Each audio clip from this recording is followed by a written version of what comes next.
Let's take a look at the behavior of the Romans. Is there a mammal that is acting in the same way? Have you ever seen one wolf leading thousands of wolves and attacking some territory? Or a king rat? A gigantic bear leading his troops into enemy territory? I don't think so. The only place I see this kind of behavior is in the insect world. The black ants attacking the red ants, slaying their enemy, looting their nests, bringing back the spoils of war to their queen, exterminating without mercy their enemies.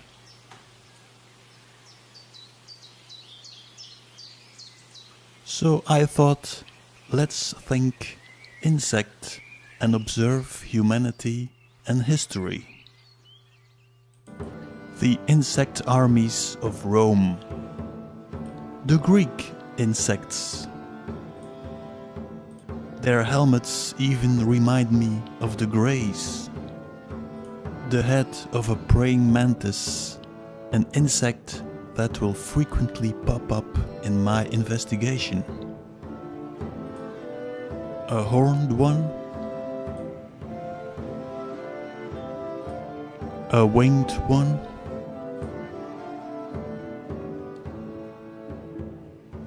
in the Middle Ages they dress like ants and beetles. Okay, you might say, they might have been inspired by insects to design their harnesses. But when you look at Egypt, it starts getting creepier. I was thinking insect and suddenly I started seeing cocoons. The crozier,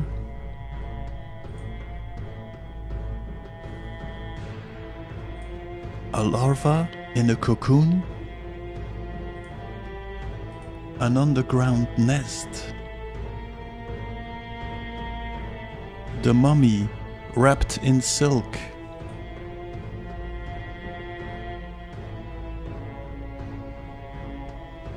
the Egyptians were making themselves ready to go to the afterlife. But why are they imitating the birth of an insect?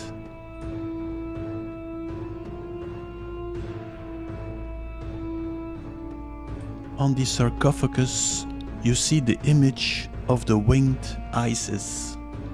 Everybody sees them as the wings of a bird. I would make them wings of an insect. Isis, Ishtar, Asherah, the queen of the hive. Let's look again at the cone-headed praying mantis. Isis and Madonna on the Super Bowl.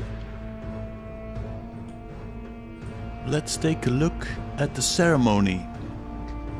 Madonna arriving with her Greek-Roman insect army. Waving palm tree leaves? No, let's make them insect wings. Sitting on the throne like the queen of the hive. Making ritual moves.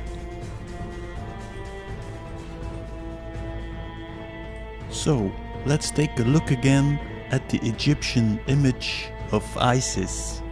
Let's take a look again at the sun between the horns. What would that mean? The adoration of the sun. To understand this, I will take this video to another level. I will explain why humanity suddenly started behaving like an insect.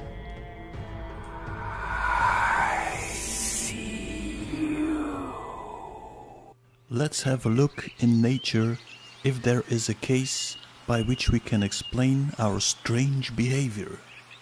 Let's watch a short video. Wasps are often characterized as aggressive and an insect to fear. A recent study reinforces this general perception by exposing them as master manipulators. Researchers in Japan learned that when it comes to the task of wasps nurturing their young, they make another insect do it. Spiders appear to be the preferred caretakers, and to get them to perform the task in a satisfactory fashion, wasps employ the power of mind control. When it's time for a wasp to release its eggs, it will do so on an arachnid's back. In addition to being saddled with the responsibility of hatching the larvae, the spider is injected with a substance that makes it do the wasp's bidding. That involves building the offspring a comfortable home. The preferred nursery is what's called a resting web, the sort of denizen a spider spins for itself when it's molting and doesn't want to be bothered by incoming food. Further, when the newborns get hungry, it uses the host as a nutrition source, feeding on it until it's sucked it dry. So, the spider normally makes this kind of web. Now it's making this kind of web. The wasp's consciousness has taken over the consciousness of the spider, and now it is using the body of the spider to make a web of its own. Let's take a look at our behavior. We are hunter-gatherers and live in the forest. That provides us of everything we need. Then something happens. Suddenly, like the spider, we start destroying our habitat and start creating a completely new environment.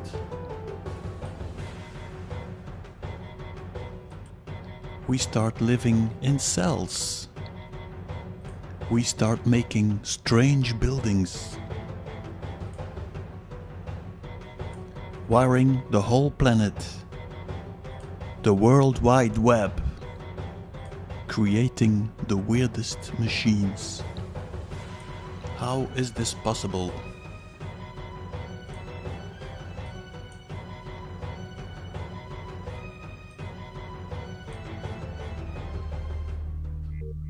Let's go back to the bigger Earth in the plasma ball.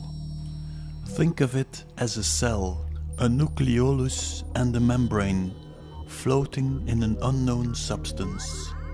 In the core of the planet is a black substance, an intelligent liquid, responsible for the script of the planet. Maybe you came across the story of black goo, but I will call it, in comparison with the computer, the BIOS code, the consciousness of our Earth. How does an acorn know it has to become a tree? How does a child know at birth it has to breathe? Think of it as a Wi-Fi connection with the BIOS code of the planet.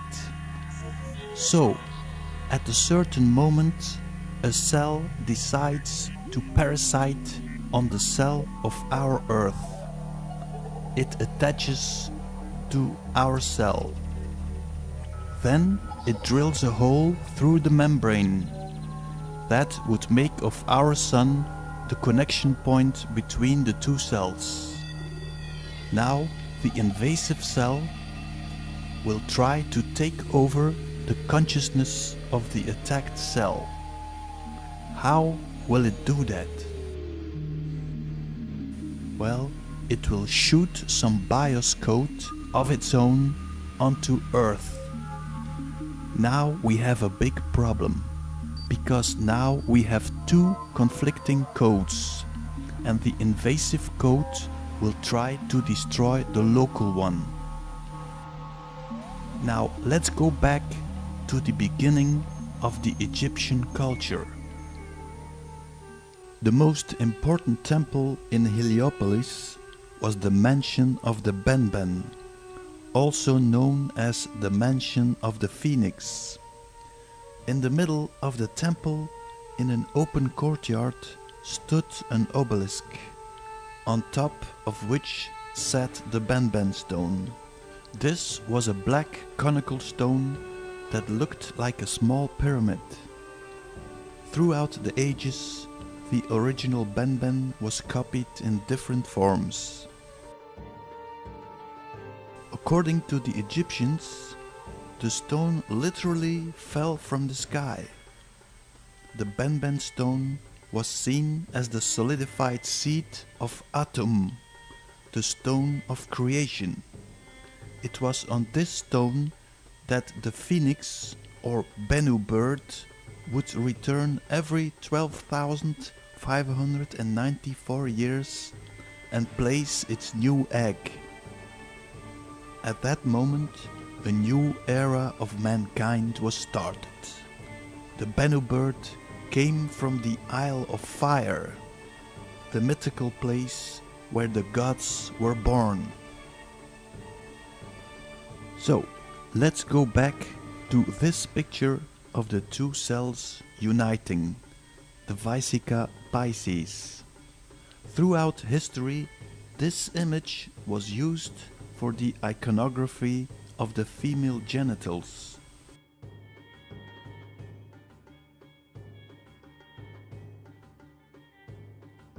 The cosmic vagina, the Virgin Mary.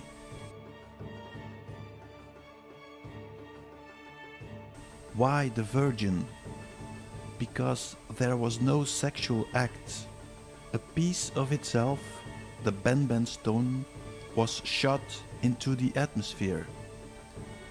Next, the Benben stone was called the seed of Atum and put on an obelisk. Now you have the phallus symbol. Next, you put the phallus symbol in the Vesica Pisces and aim it at the sun.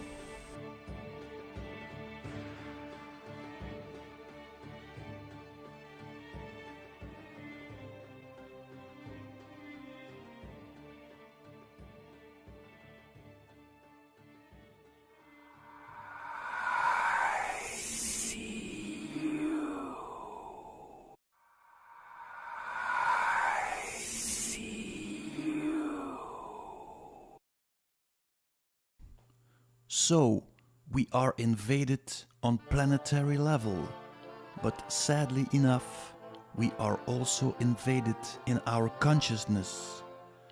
In our mind, there was only one voice, the voice of planet Earth. Everything that happened was in favor of the growth of our planet. Organic life was flourishing. But suddenly, another voice pops up in our head. Suddenly, we have duality, good and bad. An evil eye has woken up inside our head. The only purpose of that voice is to kill all organic life. Suddenly, we think of suicide. Suddenly, we think of killing our neighbor for no reason at all. Now we start destroying all life on our planet. The parasite is mimicking our internal voice and is pretending to be us.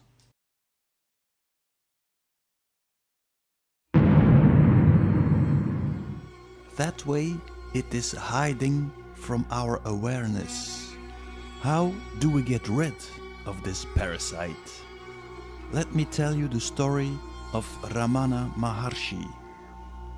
In the summer of 1896, Ramana went into an altered state of consciousness, which had a profound effect on him. He experienced what he understood to be his own death, and later returned to life. So, Ramana experienced his own death. I think he experienced the death of the parasite. From that moment, he was in a state of unselfishness. Ramana advised the method of inquiry into the nature of the self by asking the question, "Who am I?" He wants you to ask the question, "Who am I?" I being the ego. That way he asks the parasite, "Who are you?" thereby exposing it and making it to leave. Because of universal law, the parasite needs our consent to stay here. Therefore, it has to lie to us all the time. The moment you see it, the parasite is out.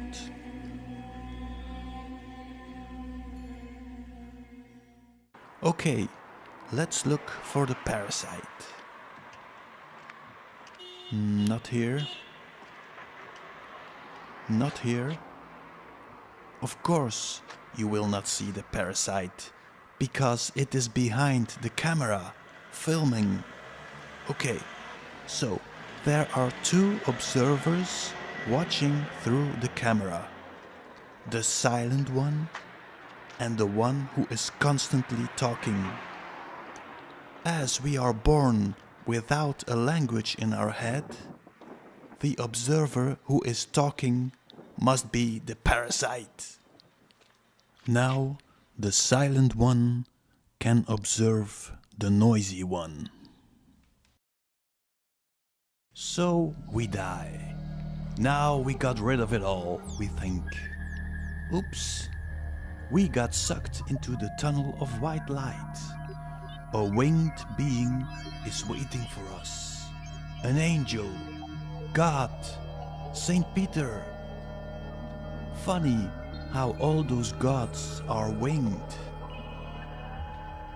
If I'm correct, this white tunnel is the corridor into the consciousness of the insect cell. The angels are the gatekeepers of the parasite's world, keeping us out. We have to stay in purgatory. No, you are not coming into heaven. You have to go back to earth, because you made some mistakes. You have to reincarnate again. You people are bad. You are sinners. You are destroying your own world. You have to return time and time again.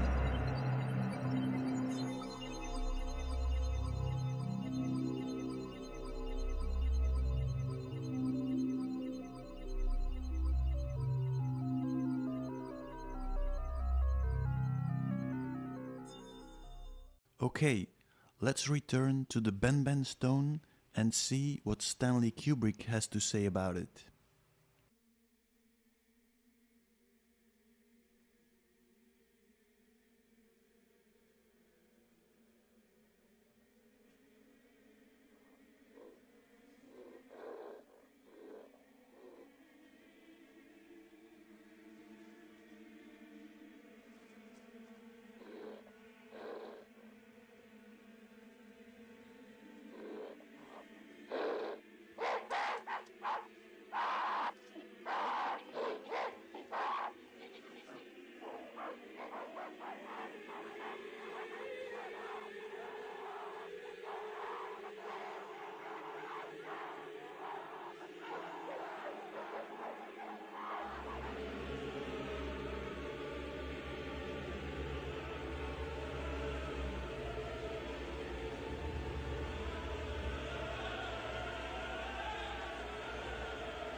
Let's return to Egypt for the birth of the Illuminati. Pharaoh Akhenaten decides to get rid of the multiple gods of Egypt and installs the worship of the solar disk, Atum, introducing the first monotheistic religion. The Illuminati are those who are illuminated by the sun. But the priests revolted, and Akhenaten was expelled from Egypt, together with his followers. I think Moses was Akhenaten, and he took the stone with him. Here begins the story of the spreading of the infection. You can follow the trail of bloodshed throughout history. Arriving in Israel, installing the sun cult.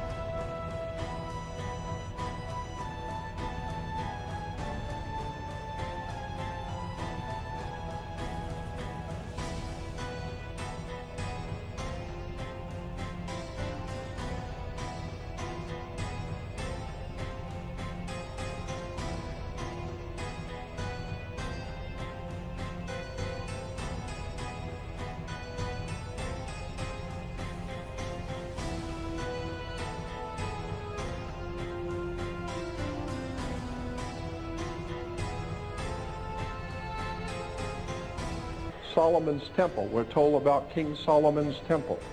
Incidentally, there was no King Solomon. So don't look for King Solomon in history, because there was no King Solomon. That's the word Sol-Om-On. S-O-L is the sun in Latin. In Latin, the word sun is S-O-L, Sol.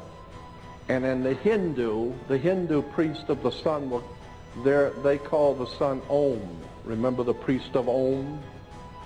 They chant Om.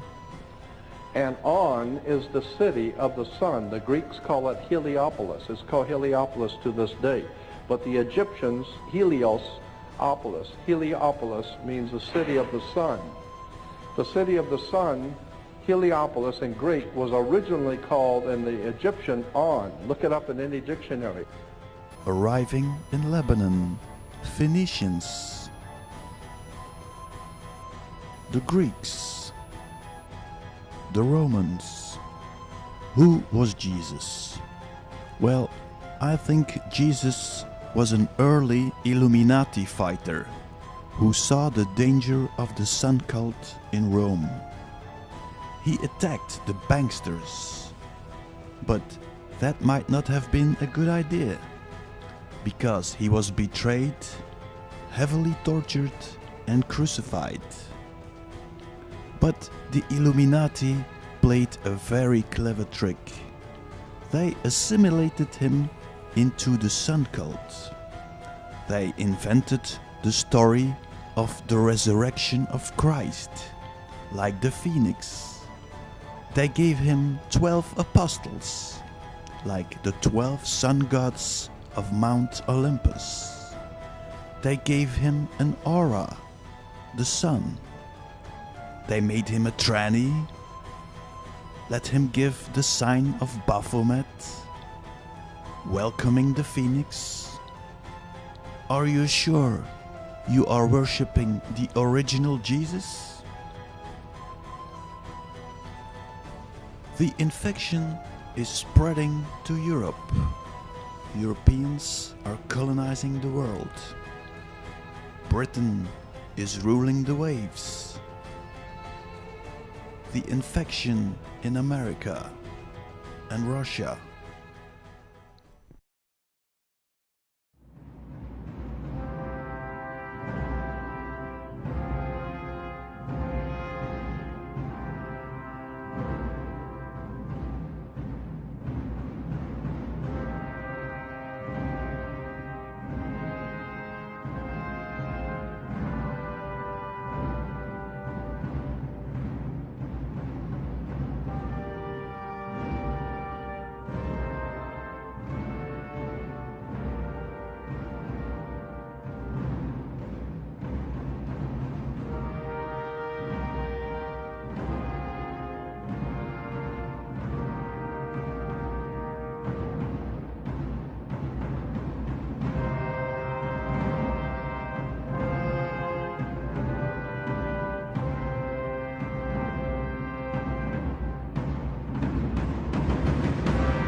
I'll be back.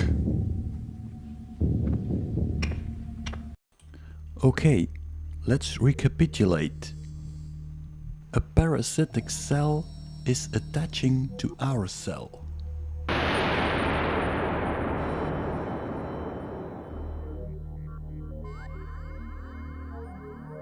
The parasitic cell is shooting some solidified consciousness into our cell. This consciousness is infecting people on our Earth. They are now playing the agenda of the parasite. It is communicating through channeling, and it is pumping its technology into Earth.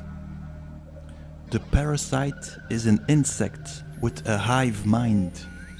It is presenting itself in many forms, mainly bird-like, because in this form it is recognizable for organic life forms. When the collective consciousness will collapse, the parasite will take over. Therefore, the invader has to traumatize people. So they will finally give in and accept the arrival of the entity. The Illuminati think when their entity will return, they will be sitting on the right hand of their Lord. What a joke! They will be eaten like all the rest of us. We live or die together. For thousands of years now, they are trying to pull in their entity. But it will not work. Because as long as even one person is resisting, they cannot enter. And I can assure you, I am not going to give in. And I hope you don't. So here is a little exercise for your subconscious mind.